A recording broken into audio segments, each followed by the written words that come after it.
Good morning, my dear students. Last day we were discussing about the author and also about his speech. Today we will see the main themes of his speech and also the summary of Chief Sattle's speech. We will begin with the theme of Chief Sattle's speech. In his speech, Chief Sattle, who belonged to Squamish tribe, strikes a note of reconciliation between his tribal people and the white men. He pursues the path of accommodation to white settlers in the U.S. state of Washington. His speech contains the arguments in favor of ecological responsibility and respect of Native Americans' land rights. He recollects the time when the hostilities existed between the white man and his tribal people, the red children, but he no longer wants the hostilities to return. He strikes a hope in his speech that their good father in Washington would protect them, and his brave warriors would prove to be a great wall of strength against their ancient enemies. He regrets that the God of the white people has forgotten them. He feels sad that their own God, the Great Spirit, has also forsaken them. He is conscious of the fact that the white people and the tribal people are two distinct races with separate origins and separate destinies.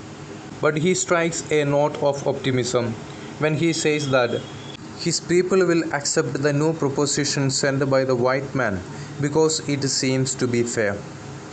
He is a little apprehensive to the proposition and so puts a condition. He says that his people will be free to visit the tombs of their ancestors, friends and children at any time. The dead people of his race will love these somber solitudes. And at night, these deserted streets will be filled with the returning host that once filled them and still love this beautiful land. Through his speech, Chief Sattle wants to convey that hostilities between white people and his tribal people should end because they lead to revenge and deaths. Thus, in his speech, he strikes a note of reconciliation between his tribal people and the white people. He wants to pursue the path of accommodation of white settlers in the U.S. state of Washington.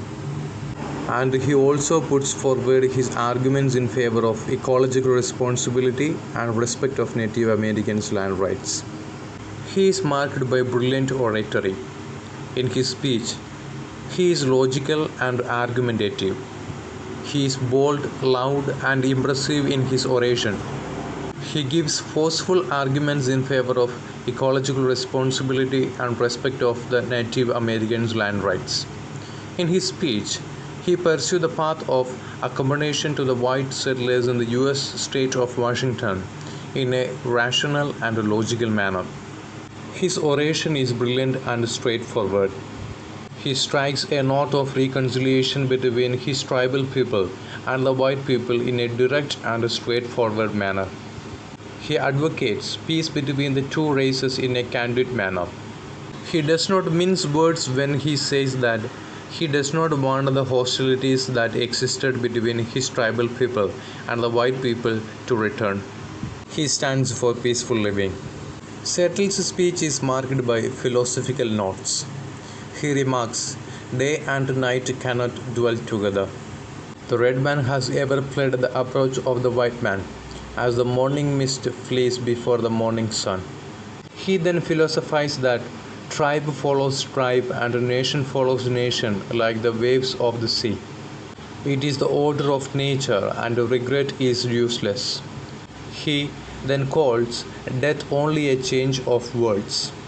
So we could say Chief Sattle's speech is all about ecological responsibility and respect of Native Americans' beliefs, traditions, and land rights. This speech is widely cited as a powerful, bittersweet plea for respect of Native Americans' rights and environmental values. There is a mixture of resentment and goodwill in this speech, and the lines often get blurred between what seems fair and what seems unfair to the tribal leader. At one hand, he says that nature is being neglected by the white people, and his tribe as a race was once far more superior to them, but on the other hand, he also claims the big white chief referred to George Washington as our great and good father. Considering all facts, we can safely come to the conclusion that Chief Sattle was a skilled diplomat who did what was best for his people under those circumstances. The speech has taken on different dimensions with the different versions being published over the years, but the act emphasizes on saving the environment has remained constant in all the versions. The summary of this chapter we will see in the next revision class. Thank you.